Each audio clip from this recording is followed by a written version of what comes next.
Area of complex figures. Area roundup. The area A of a square is the square of the length of a side S, so A equals S squared. If two closed figures are congruent, then their areas are equal. The area of a closed figure is the sum of the areas of any dissection of non-overlapping contiguous parts. The area of a rectangle is the product of its base B and its height h. A equals BH. The area of a triangle with base B and height h is given by A equals 1/2 BH. The area of a parallelogram with base B and height h is given by A equals BH. The area of a rhombus is 1/2 the product of its diagonals. A equals 1/2 D1 times D2. Continuing on, the midsegment of a trapezoid is parallel to the bases and its length equals the average of the bases. The area of a trapezoid equals the average of the bases times the height. A equals 1/2 B1 plus B2 times h. If the measures of two sides in the included angle are known, SAS, the area of the triangle is equal to 1/2 the product of the sides and the sine of the included angle. The area of a regular polygon is equal to 1/2 the product of the perimeter and the apothem. A equals 1/2 P times A.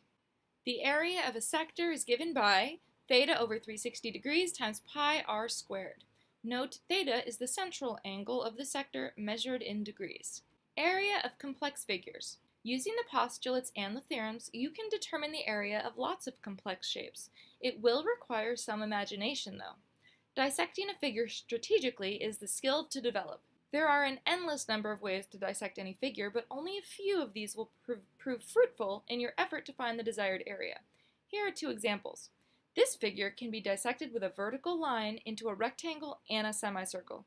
Do you see it? There we go. So then you just have to figure out the area of the rectangle and the area of the circle and then cut that in half.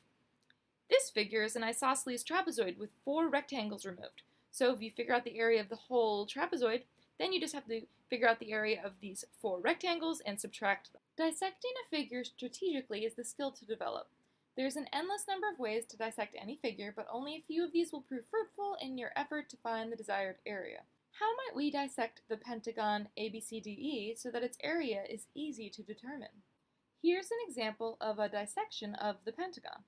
What is the area of the pentagon? So here we've drawn some lines here, here, here, and here. So we've created triangles and other easily solvable shapes. If you spend some time figuring this out, you would find that the area here is 24, the area here is 42.5, this area is 9, this area is 27, and this area is 12. When you add those all together, you get 114.5 units squared. Framing the pentagon in a rectangle and then subtracting the outside sections also works. Here we've drawn a red rectangle around the pentagon, and we're going to figure out the area here, here, here, here, and here, and then subtract those from the total area. First, we find the area of each piece, which we've done here. We add them all together, we get 80.5. Then we take the area of the rectangle, subtract 80.5, and we find the area is 114.5, like we did in the previous slide.